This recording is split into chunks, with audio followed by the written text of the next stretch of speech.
Hello मित्रों, स्वागत है आपका मेरे YouTube चैनल raghavsir.com में। हम कक्षा 10वीं विज्ञान विषय के अध्याय 1 रासायनिक अभिक्रियाएं एवं समीकरण के परीक्षा उपयोगी महत्वपूर्ण प्रश्नों का अध्ययन कर रहे हैं। भाग 1 में हमने ज्ञान आधारित 5 प्रश्नों को समझा। भाग 2 में हम शेष बचे 5 प्रश्न क्रमांक 6 से लेकर 10 तक के प्रश्नों को समझने और उनके सही उत्तरों को जानने का प्रयास करेंगे। चलिए हम शुरुआत करते हैं भाग 2 में प्रश्न क्रमांक 6 से। प्रश्न है हमारे सामने महत्वपूर्ण, अवक्षेपण अभिक्रिया से आप क्या समझते हैं, उदाहरण देकर समझाइए। अवक्षेपण अभिक्रिया, तो पहले हम अवक्षेप क्या होता है, कैसे बनता है उसको देखें, फिर हम अपने उत्तर को समझ पाएंगे। अवक्षेपण आपको केवल इतना याद रखना है, अवक्षेपण अर्थात जलीय विलयन में अविलेय अर्थात अघुलनशील, जो पानी में ना घुले, ठोस पदार्थ का बनना अवक्षेपण कहलाता है। चलिए आगे हम चित्रों से और आपको बता देंगे। हम एक प्रयोग करके देखते हैं, एक क्रियाकलाप करते हैं लेबोरेटरी में। बेरियम क्लोराइड के घोल में सोडियम सल्फेट का घोल मिलाते हैं। बेरियम क्लोराइड और सोडियम सल्फेट, ये दोनों ही हमें जलीय विलयन के रूप में लेना है, अलग अलग परख नलियों में। ये लीजिए, ले लिया हमने। एक विलयन में, एक परख नली में हमारे पास सोडियम सल्फेट Na2SO4 का जलीय विलयन है। दूसरी परख नली में हमारे पास बेरियम क्लोराइड अर्थात BaCl2 का जलीय विलयन है। इन दोनों जलीय विलयनों को अब हम एक साथ अगर एक परख नली में डाल दें तो देखें क्या होता है। ये लीजिए, हमने दोनों विलयनों को एक परख नली में डाल दिया। वहां पर नमक का NaCl सोडियम क्लोराइड का जलीय विलयन तैयार हुआ। साथ ही साथ वहां पर हमने गौर से देखा तो उस परख नली में एक सफेद रंग का अघुलनशील ठोस अविलेय अवक्षेप या धागा भी तैयार हुआ, जो उस परख नली की तली में बैठ गया। उसी को हम अवक्षेप कहते हैं। यहां BaSO4 का अवक्षेप तैयार होगा। इस पूरी अभिक्रिया को हम एक समीकरण के रूप में भी लिख सकते हैं। ये देखिए, Na2SO4 का जलीय विलयन हमने एक परख नली में लिया, दूसरी परख नली में BaCl2 का जलीय विलयन लिया। ये दोनों क्रियाकारक हैं। इन दोनों को जब हमने एक परख नली में मिलाया तो सोडियम क्लोराइड का जलीय विलयन तैयार हुआ। साथ ही साथ उत्पाद के रूप में उस विलयन में बेरियम सल्फेट का अविलेय अवक्षेप भी तैयार हुआ।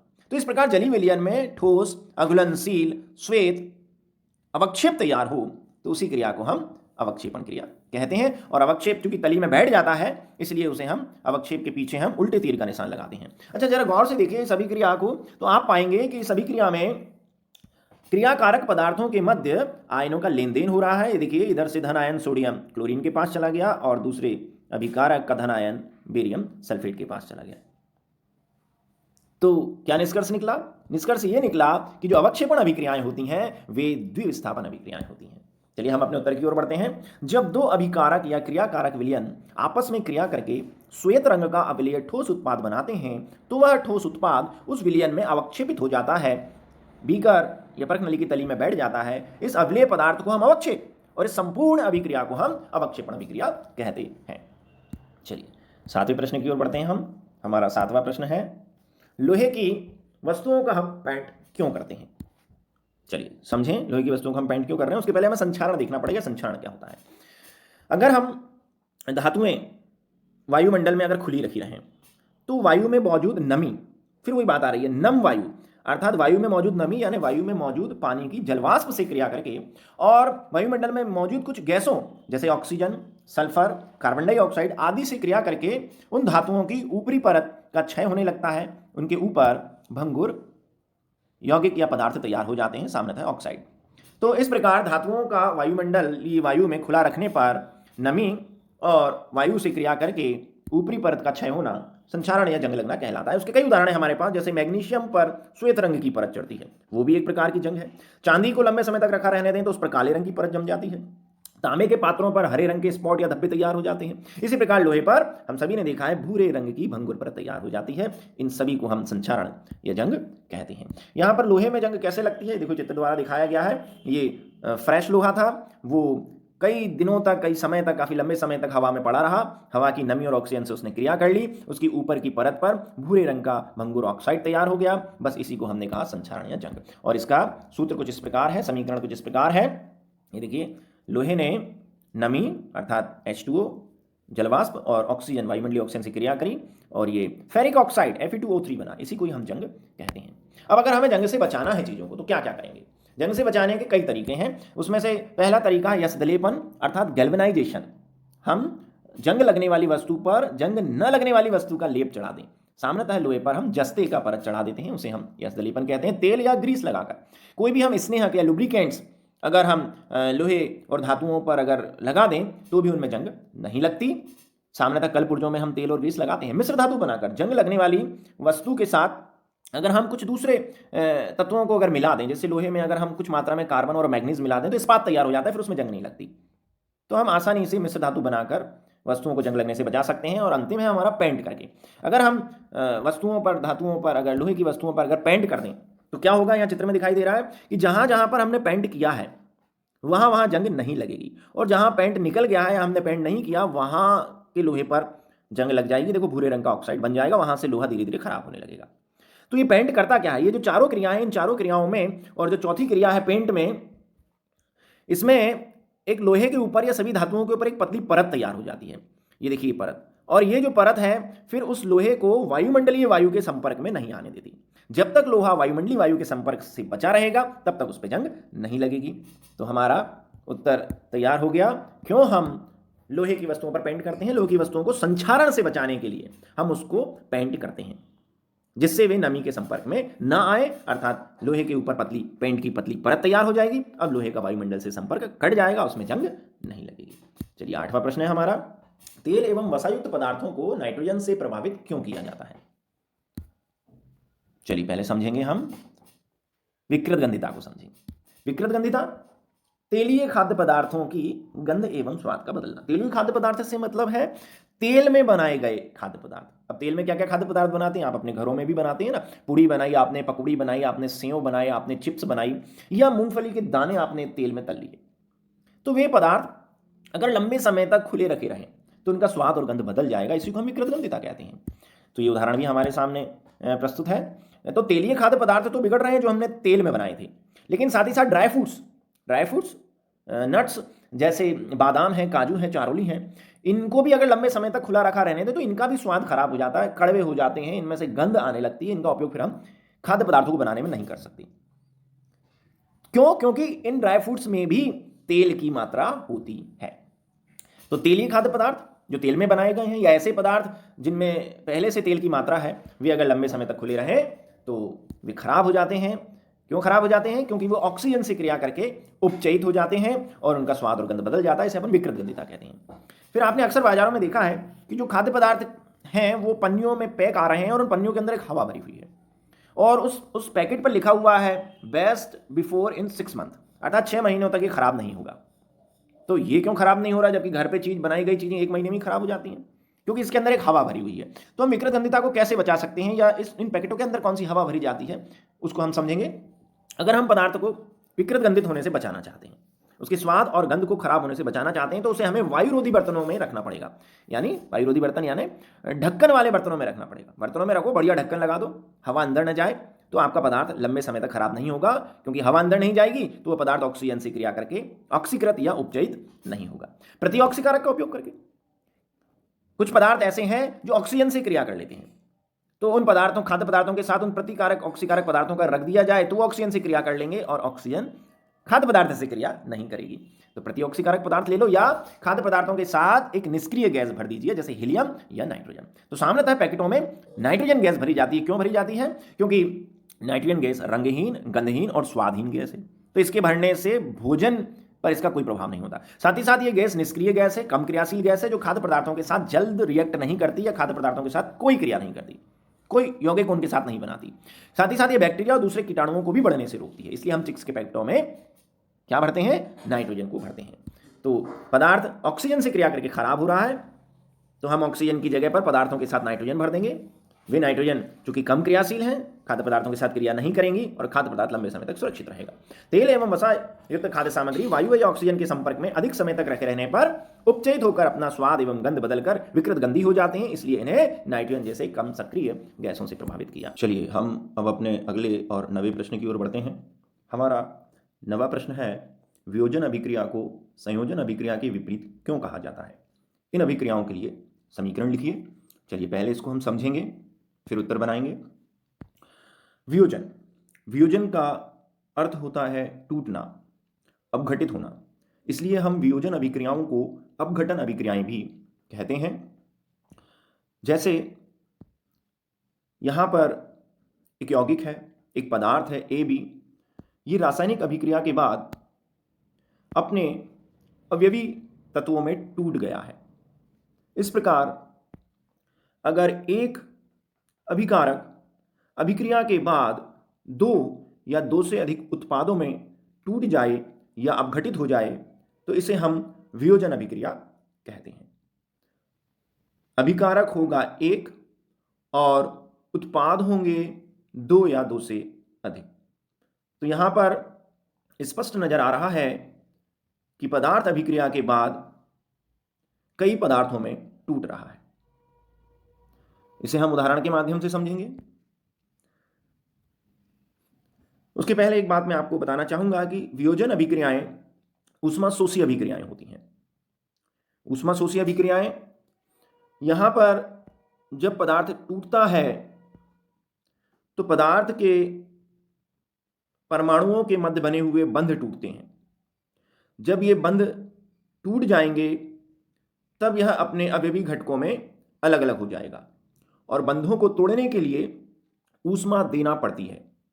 अर्थात अभिकारक पदार्थ या यौगिक वातावरण से ऊष्मा लेगा, वह ऊष्मा इस यौगिक के तत्वों के मध्य बने हुए बंधों को तोड़ने के काम आएगी और यह पदार्थ आगे चलकर दो या दो से अधिक पदार्थों में या अपने अवयवी घटक तत्वों में वियोजित हो जाएगा।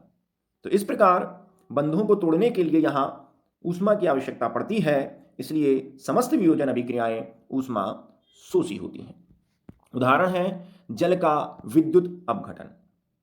अगर हम पानी में 2 इलेक्ट्रोड लगाकर 6 वोल्ट की विद्युत धारा प्रवाहित करें तो पानी अपने अवयवी घटकों या अवयवी तत्वों में टूट जाता है, अर्थात पानी हाइड्रोजन और ऑक्सीजन में वियोजित हो जाएगा। तो इसे हम वियोजन अभिक्रिया कहेंगे। देखें संयोजन में क्या होता है। संयोजन का मतलब होता है पदार्थों का जुड़ना या संयोग करना, इसलिए संयोजन अभिक्रियाओं को हम संयोगात्मक अभिक्रियाएं भी कहते हैं। जैसे यहां पर दो अलग अलग पदार्थ हैं या दो अलग अलग तत्व हैं ए और बी, रासायनिक अभिक्रिया के बाद ये दोनों पदार्थ आपस में जुड़ गए हैं, ये दोनों तत्व आपस में जुड़ गए हैं और एक यौगिक का निर्माण कर रहे हैं। तो इस प्रकार अगर क्रिया में भाग लेने वाले अभिकारक दो या दो से अधिक हैं और क्रिया के बाद बनने वाला क्रियाफल एक है, उत्पाद एक है, तो उसे हम संयोजन अभिक्रियाएं कहेंगे, क्योंकि यहां पर दो पदार्थ आपस में जुड़ रहे हैं और एक पदार्थ में बदल रहे हैं। ये जो अभिक्रियाएं होती हैं संयोजन अभिक्रियाएं, ये ऊष्माक्षेपी अभिक्रियाएं होती हैं। संयोजन अभिक्रियाओं में अभिकारक आपस में जुड़ता है, अर्थात अभिकारक तत्वों के मध्य नए बंध बनते हैं। जब ये दोनों बंध बनाएंगे, आपस में जुड़ेंगे, तभी एक पदार्थ बनेगा। तो चूंकि यहां नए बंध बनते हैं, इसलिए नए बंध बनने से ऊष्मा निकलती है और ये ऊष्माक्षेपी अभिक्रिया में बदल जाती है। तो समस्त संयोजन अभिक्रियाओं में अभिकारकों के परमाणुओं के मध्य नए बंध बनते हैं, नए बंध बनने से यहां ऊष्मा निकलती है, इसलिए समस्त संयोजन अभिक्रियाएं ऊष्माक्षेपी अभिक्रियाएं होती हैं। इसका उदाहरण है पानी के जल के अणुओं का या पानी के अणुओं का बनना। यहां देखिए, यहां हाइड्रोजन और ऑक्सीजन आपस में क्रिया कर रहे हैं और पानी बन रहा है। तो क्रिया में भाग लेने वाले पदार्थों की संख्या 2 है और बनने वाला उत्पाद 1 है। तो क्रियाकारक आपस में बंध बनाकर जुड़ रहे हैं, इसलिए इसको हमने संयोजन अभिक्रिया कहा। और चूंकि यहां बंध बन रहे हैं, इसलिए ऊष्मा निकल रही है, हमने इसे ऊष्माक्षेपी अभिक्रिया कहा।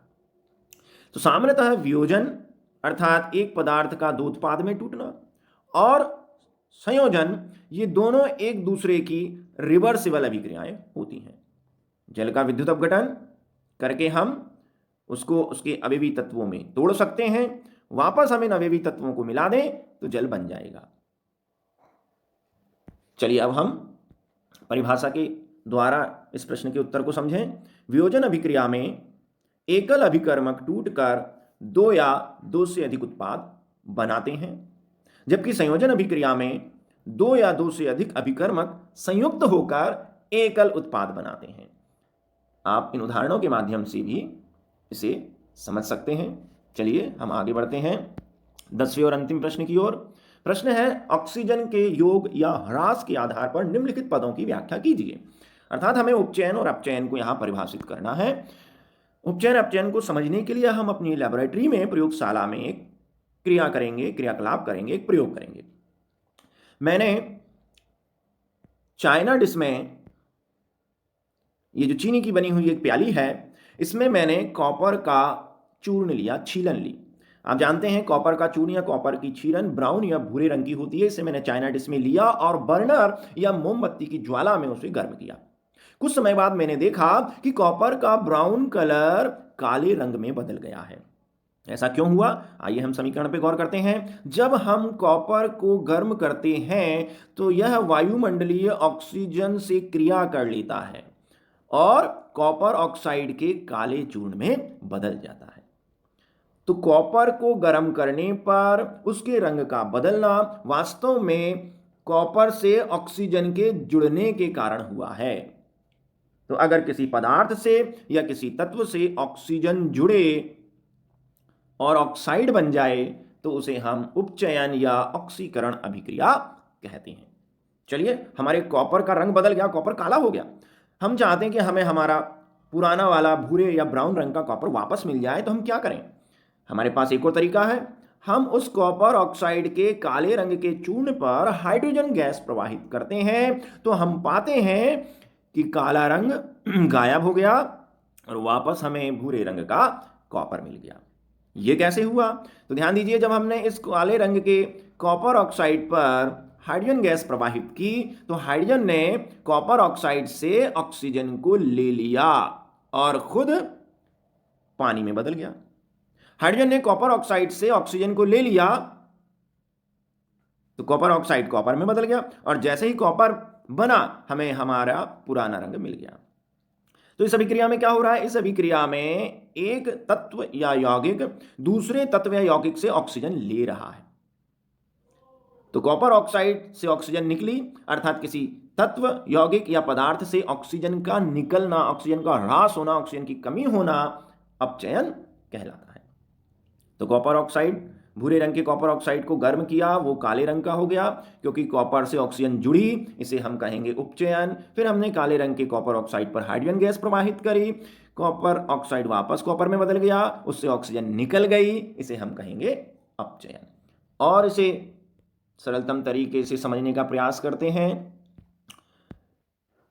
देखिए, उपचयन की हम कई परिभाषाएं दे सकते हैं। उपचयन यानी ऑक्सीकरण, किसी तत्व, यौगिक या पदार्थ में ऑक्सीजन का जुड़ना या हाइड्रोजन का निकलना या किसी तत्व का इलेक्ट्रॉन देकर उच्च विद्युत धनात्मक अवस्था को प्राप्त करना उपचयन कहलाता है।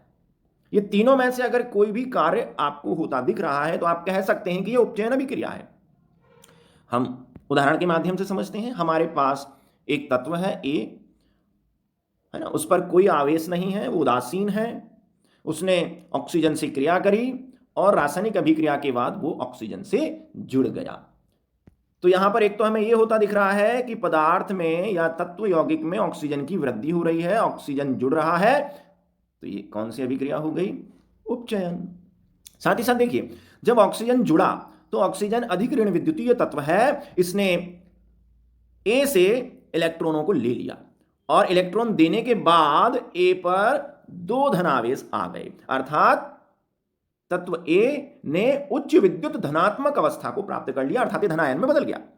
तो इस प्रकार अगर कोई तत्व इलेक्ट्रॉन देकर धनायन में बदल जाए तो भी उसे उपचयन कहा जाता है। आप केवल ऑक्सीजन के आधार पर याद रखें, अगर किसी तत्व, यौगिक या पदार्थ से ऑक्सीजन जुड़े और वो ऑक्साइड में बदल जाए तो उसे हम उपचयन अभिक्रिया कहते हैं।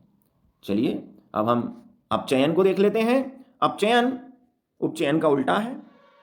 इसमें या तो ऑक्सीजन निकलती है या हाइड्रोजन जुड़ती है या तत्व इलेक्ट्रॉन लेकर निम्न विद्युत धनात्मक स्थिति को प्राप्त करता है।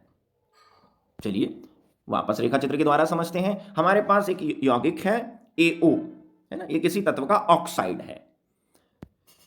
इससे क्रिया करने के लिए एक नया तत्व बी आया। रासायनिक अभिक्रिया के बाद हमने देखा कि ऑक्सीजन ए से निकलकर बी के पास पहुंच गई, ए अकेला हो गया और ऑक्सीजन बी से जाकर जुड़ गई। तो यहां क्या हुआ है, यहां देखें जो ये अभिकारक है, ये जो क्रिया कारक है, उससे ऑक्सीजन निकली है। ये देखिए जो हमारा यौगिक है, ये हमारा जो तत्व है, ये जो अभिकारक पदार्थ है, इससे ऑक्सीजन निकल गई है। ये देखो अकेला हो गया। तो ऑक्सीजन का निकलना, इसको अगर आप ध्यान में रखते हैं तो ऑक्सीजन का ह्रास हो गया, ऑक्सीजन की कमी हो गई, तो आप इसे अपचयन कह सकते हैं। यहां पर AO का अपचयन हो रहा है। साथ ही साथ देखिए ये ऑक्सीजन किसके पास चला गया, ये ऑक्सीजन निकल के बी के पास चला गया। ये दीजिए, तो इस ऑक्सीजन ने जरूरी इलेक्ट्रॉन दूसरे तत्व बी से ले लिए और इसने पुराने इलेक्ट्रॉन वापस ए को दे दिए थे। तो यहां तत्व ने जब इससे ऑक्सीजन निकली तो इसने वापस अपने इलेक्ट्रॉन ले लिए और ये इलेक्ट्रॉन ग्रहण करके देखिए निम्न विद्युत धनात्मक स्थिति को प्राप्त कर गया, अर्थात इसकी वजह से दोनों धनावेश खत्म हो गए। तो हम इसके आधार पर भी अपचयन को पहचान सकते हैं। पर आपको तो ऑक्सीजन के आधार पर याद रखिए, अगर अभिक्रिया के बाद किसी यौगिक से, तत्व से, पदार्थ से ऑक्सीजन निकल रही है तो हम कह देंगे कि उसका अपचयन हो रहा है और यह अपचयन अभिक्रिया है। हम एक उदाहरण ले लेते हैं जो हमने प्रयोग करा था। अब इसके पहले जो स्क्रीन पे हमने देखा वही उदाहरण हमने लिया है। कॉपर ऑक्साइड के काले चूर्ण पर हमने हाइड्रोजन गैस प्रवाहित करी तो हमें वापस भूरे रंग का कॉपर मिल गया। इस अभिक्रिया में हम पता करें कि किस अभिकारक का उपचयन हो रहा है और किसका अपचयन। तो देखिए यहां पर कॉपर ऑक्साइड CuO से ऑक्सीजन निकल रही है और वो Cu में बदल रहा है, अर्थात ऑक्सीजन की कमी हो रही है, तो CuO का यहां पर अपचयन हो रहा है। ऑक्सीजन का निकलना अपचयन कहलाता है। आगे बढ़े, हाइड्रोजन को गौर से देखें। हाइड्रोजन से ऑक्सीजन जुड़ रही है और वो H2O में बदल रहा है, अर्थात यहां पर हाइड्रोजन का ऑक्सीजन जुड़ने के कारण ऑक्सीकरण या उपचयन हो रहा है। तो एक ही अभिक्रिया में एक अभिकारक का अपचयन हो रहा है और दूसरे अभिकारक का उपचयन हो रहा है। ऐसी अभिक्रियाओं को हम रेडॉक्स या उपचयन अपचयन या उपापचयन अभिक्रियाएं कहते हैं। और मैं आपको बताना चाहूंगा कि समस्त अभिक्रियाएं रेडॉक्स अभिक्रियाएं होती हैं क्योंकि उसमें एक पदार्थ ऑक्सीजन देता है और तो बदले में दूसरा पदार्थ उस ऑक्सीजन को लेता है, अर्थात एक का अपचयन होता है तो दूसरे का उपचयन होता है। इसे अब हम अपनी परिभाषा के आधार पर देख लें। किसी पदार्थ से ऑक्सीजन का जुड़ना या हाइड्रोजन का निकलना अथवा इलेक्ट्रॉन त्याग कर उच्च विद्युत धनात्मक अवस्था प्राप्त करना उपचयन कहलाता है। तो आपको यहां पर केवल ऑक्सीजन के आधार पर बताना है, तो आप इतना याद रखेंगे, किसी पदार्थ अर्थात तत्व यौगिक जो क्रिया में भाग ले रहा है अभिकारक, उससे ऑक्सीजन के योग की अभिक्रिया उपचयन या ऑक्सीकरण कहलाती है।